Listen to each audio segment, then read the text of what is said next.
Bonjour les taureaux et bienvenue pour votre guidance du mois d'avril 2024. Alors, j'utilise cette fois-ci mon vieux tarot de Marseille, que je n'utilise en général que dans les guidances personnalisées, mais voilà, j'ai eu envie pour ces guidances. Je vous prie d'excuser le délai aussi, parce que normalement tout aurait dû être fini hier. Et puis voilà, il y a eu la vie et je n'ai pas pu terminer ni mettre en ligne donc toutes les dernières guidances. Donc voilà, aujourd'hui nous sommes le dimanche, je suppose 31 mars. Et nous allons commencer sans plus attendre. Alors en maison 1, nous avons le pendu et le 7 de denier. Et ici, ça me parle finalement quelque part de votre état d'être, où plus vous allez parvenir à lâcher prise, à laisser venir les choses sans les pourchasser, plus vous allez voir une forme de simplification de votre vie, de ce que vous attendez. Il y a comme des petits, je ne sais pas pourquoi le mot pépite, mais c'est pas pépite, des petites surprises, des petits miracles, des petites chances, des choses inattendues qui vont d'un coup, oups, c'est un oups positif, tout ouvrir. Alors en maison 2, nous avons l'impératrice et le 3 de bâton. Alors, si vous êtes dans l'attente de papier, de contrat, de rentrée d'argent, d'une amélioration sur un plan financier, matériel, ça vient. Ça vient, c'est rapide, il devrait y avoir des confirmations en cette période. C'est aussi, étant donné qu'on a ce 3 de bâton avec cette impératrice, donc on a vraiment une idée aussi de créativité. Et comme je le dis parfois, et parce que ça se manifeste dans certaines guidances, ici c'est vous, en fait, qui avez comme un potentiel créatif pour votre bien-être, pour votre abondance. Et à partir du moment où finalement vous cultivez un état d'esprit sain, positif, pas dans un sens de, comment on dit, là, positivisme toxique, hein, mais voilà, j'ai confiance, il n'y a pas de raison que ça n'arrive pas, je le mérite. Et déjà, je suis satisfaite aussi finalement de la façon dont les choses se déroulent pour moi. J'en sais rien, hein, je vous dis ça comme ça, mais il y a l'idée de vraiment être le créateur, la créatrice de son abondance ici. Et comme je l'ai dit quand même, il peut y avoir des contrats ou des papiers qui vont venir vous signifier quelque chose de très positif pour vous. Alors, en maison 3, nous avons le mât et la reine d'épée. Et il y a comme une transformation un petit peu soudaine autour de votre communication, autour aussi de la façon dont vous gérez vos relations proches. Et avec ce passage à la reine d'épée, ce que ça m'indique, c'est que vous allez finalement, après une période peut-être un peu flottante où les uns les autres pouvaient vous agacer, vous énerver, ou vous pouviez avoir l'impression de ne pas être compris ou comprise, ou d'avoir des difficultés qui n'auraient pas dû avoir lieu d'être, eh bien, il y a quelque chose qui se restructure aussi. Alors, un petit peu j'allais dire à l'arrache, mais c'est un petit peu, c'est un peu soudain, mais il y a comme une décision aussi. Vous allez décider de trancher aussi, de ne plus tomber dans des vieux pièges, ne plus vous laisser polluer par l'extérieur. Vous pourriez avoir un soutien aussi, quelqu'un qui va vous apporter plutôt une énergie féminine ici, qui va vous aider quelque part à vous lancer dans une nouvelle direction, dans une nouvelle façon d'être dans le relationnel. En maison 4, nous avons l'amoureux et le cavalier d'épée. Donc, ce que ça m'indique ici, c'est que il y a peut-être des décisions importantes à prendre concernant le foyer, la famille, le lieu de vie. Peut-être suite à quelque chose d'un petit peu déplaisant, vous allez enclencher un mouvement. Pour certains et certaines, il peut y avoir un déménagement ou en tout cas la préparation d'un déménagement. Mais il y a un mouvement qui est mis en place pour régler un problème qui peut, comme je vous le dis, toucher aussi bien votre foyer, votre lieu de vie que, au sens plus large, votre famille. Ce que ça indique aussi, c'est que il est temps aussi d'enlever les nuisances que vous-même avez pu ajouter. Alors, ne le prenez pas mal, hein, bien entendu, parce que vous savez que tout ce que je dis, c'est toujours sans jugement et ce n'est pas à prendre au premier degré. Quand je dis ça, c'est ce qu'il y a dans ce que vous pouvez cultiver parfois en vous et dans votre esprit et qui, de façon tout à fait inconsciente, s'est ajouté au reste. Ce qu'on voit quand même, c'est une belle possibilité en cette période de défaire des cordons énergétiques aussi qui pouvaient être plombants.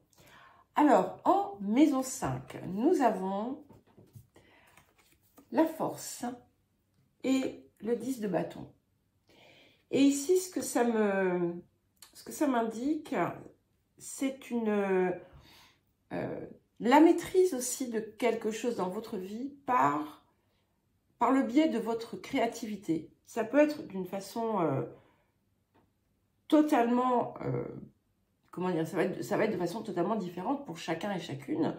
Et comme je le répète à chaque fois, la créativité, ce n'est pas forcément faire des tableaux, écrire des livres ou chanter des chansons, d'accord? C'est quelque chose qui peut s'exprimer dans chaque domaine de sa vie. Mais ici, c'est quelque chose qui touche directement vos activités ou votre activité, que ce soit votre activité professionnelle ou les activités que vous menez en dehors. C'est comme une forme de sublimation ici. Et ça peut être un projet dans lequel vous allez vous investir qui va vous aider à dépasser ce qui vous préoccupe en ce moment. Alors, en maison 6, nous avons la mort et le 10 d'épée. Alors, j'aime beaucoup parce que ici, il y a vraiment quelque chose qui se transforme totalement dans votre quotidien. Et le quotidien, ça englobe finalement toutes les sphères de votre vie. Alors, ça peut être parce que vous allez par exemple changer de travail ou parce que vous allez mettre fin à un problème dans votre vie ou en vous. Et ça va du coup tout impacter. En tout cas, vous avez... il y a quelque chose qui vous apporte une victoire rapide, en quelque sorte. Et même si tout, en fait, ne se manifeste pas dès maintenant, vous allez pouvoir vous projeter dans quelque chose qui va vraiment tout changer.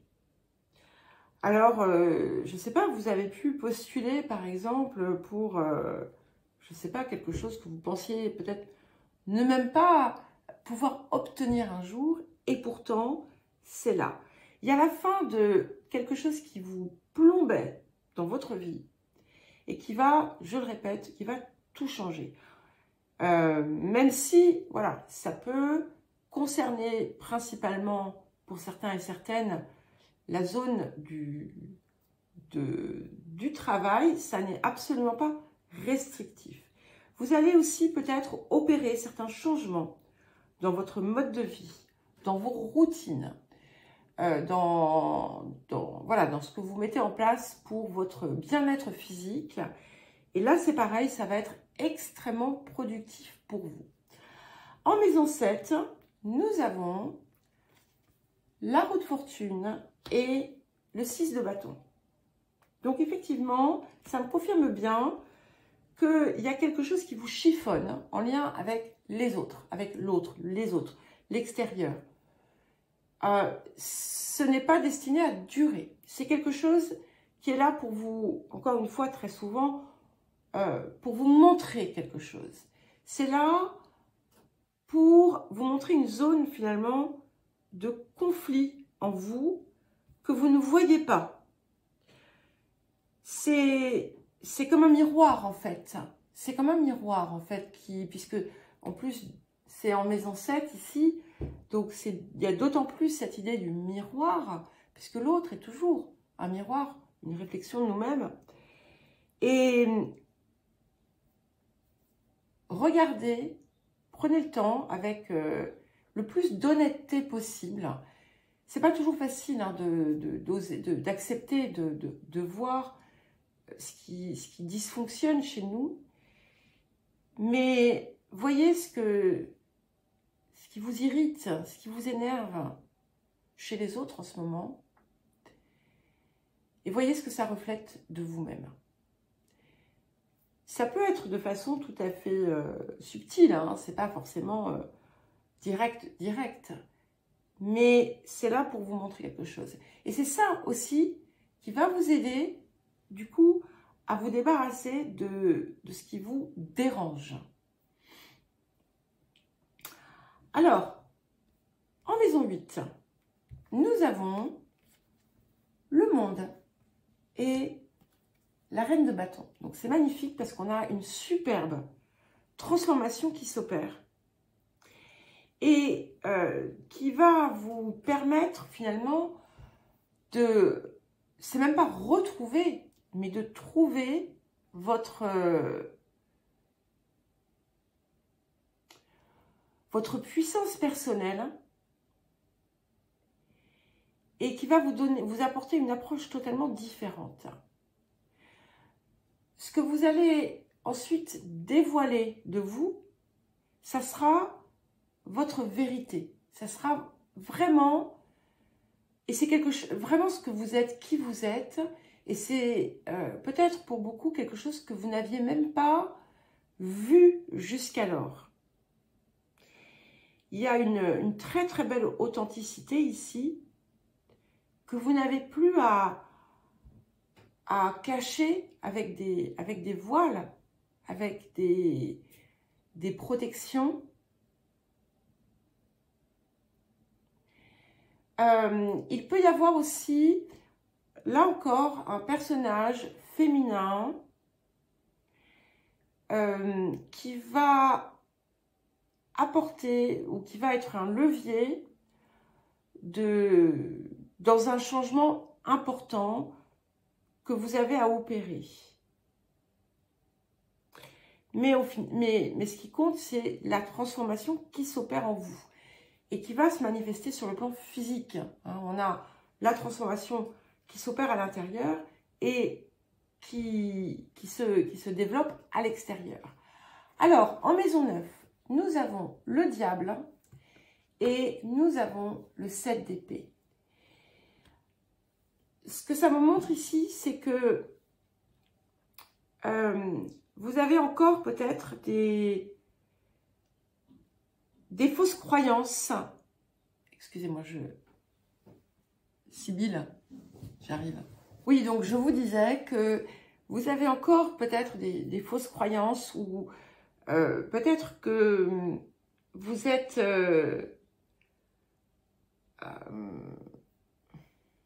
comment on dit pas comme s'il y avait quelque chose en fait qui vous empêchait de voir en quelque sorte la vérité, quelque chose qui vous coupait aussi de votre vérité, de vous, et qui faisait que quelque part vous nourrissiez des émotions assez négatives. Et on en vient à bout. Pour certains et certaines, si vous avez des démêlés ou des difficultés avec l'administration, avec la justice ou autre, vous allez enfin pouvoir vous en libérer. Il y a quelque chose qui se transforme. Ça peut indiquer quelque chose qui a nécessité beaucoup de lutte, mais on réussit à le dépasser. Alors, en maison 10, nous avons la papesse et le roi de denier. Alors ici, il y a plusieurs choses qui peuvent venir. Ça peut indiquer un soutien important qui vient d'une énergie masculine. Ça peut indiquer aussi, pour certains et certaines, des compréhensions, des révélations qui touchent directement ou indirectement votre père, vos lignées paternelles. Mais c'est aussi quelque chose qui vous permet de mieux intégrer votre pleine et entière énergie masculine pour être dans une réalisation féconde, constructive. Il y a quelque chose qui vient comme qui vient quand même comme une révélation. Dans le cadre d'un soutien, d'un appui, ça peut être quelqu'un qui a envie de mettre en avant, de valoriser quelque chose qui est positif chez vous. Alors, en maison 11, nous avons la justice et le 5 d'épée. Donc ici, c'est très particulier ce qu'on a ici. Hein.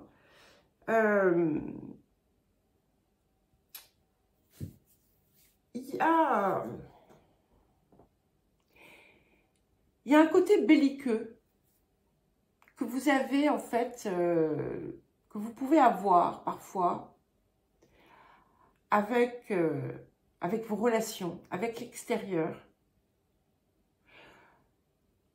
Comme si vous aviez besoin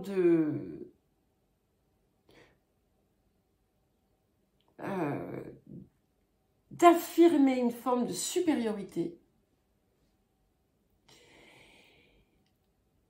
Et attention, hein, là aussi, on est vraiment sur une...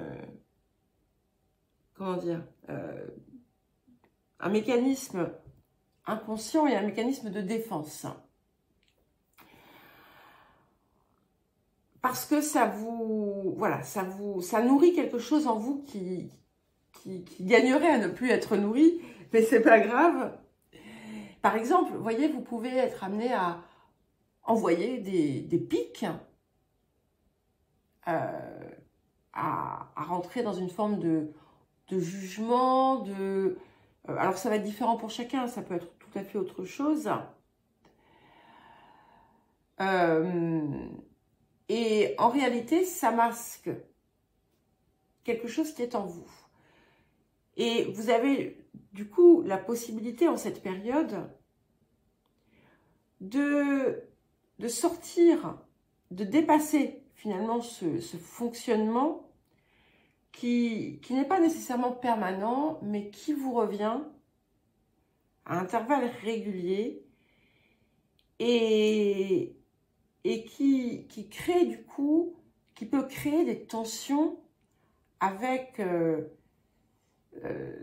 les autres, alors qu'en réalité, ce n'est pas ce que vous désirez.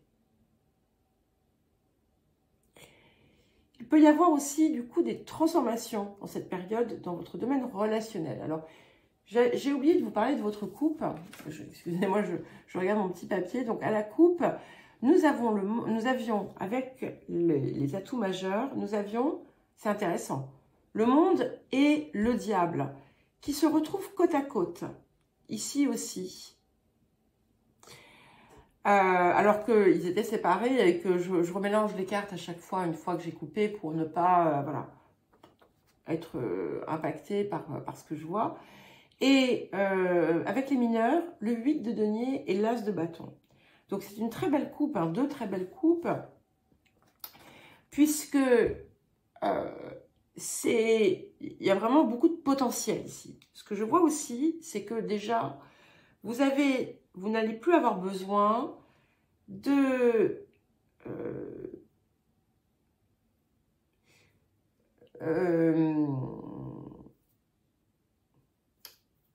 pervertir d'une certaine façon le besoin de reconnaissance qui vient finalement d'un manque de confiance dans votre valeur, dans votre mérite, qui crée pas mal de peur et d'insécurité. Il y a quelque chose ici qui vient totalement résoudre ça. Mais ce qui est important pour vous aussi, c'est de réajuster votre positionnement aux autres et de ne pas voir la vie peut-être comme une lutte ou comme une compétition. Il y a quelque chose en vous qui nourrit ça. Alors ça peut être différent, voilà, adapté en fonction de vous. C'est pas forcément compétition qui va aller. Ça peut être le mot rivalité, ça peut être n'importe quoi. Mais c'est quelque chose qui amène à se battre. Voilà. Et en fait, ce que vous ne comprenez pas jusqu'à présent, ce que vous n'aviez pas vu jusqu'à présent, c'est que vous avez d'autres approches que celle-ci. Alors, en maison 12, je suis désolée, j'ai passé pas mal de temps dessus, mais pour moi, c'était assez important. Et en maison 12, nous avons la tempérance et le 7 de bâton. Donc, j'aime beaucoup parce qu'effectivement, on a quand même cette idée de victoire et de lutte, mais avec le 7 de bâton, elle est différente. C'est quelque chose, c'est en fait la force pure, la puissance intérieure qui rejaillit vers l'extérieur et qui n'est pas écrasante et qui vous permet, avec cette tempérance, de tout réajuster. Donc tout ce qui était en déséquilibre a la possibilité ici de se réajuster à partir du moment où vous en avez le désir et la volonté, et à partir du moment où finalement vous vous emplissez finalement de confiance et de foi en vous-même, et si vous laissez finalement un petit peu tomber vos barrières. Voilà les taureaux, je vous souhaite un joli mois d'avril, et puis ce sera bientôt votre anniversaire que je ne manquerai pas de vous souhaiter, et je vous dis à très bientôt.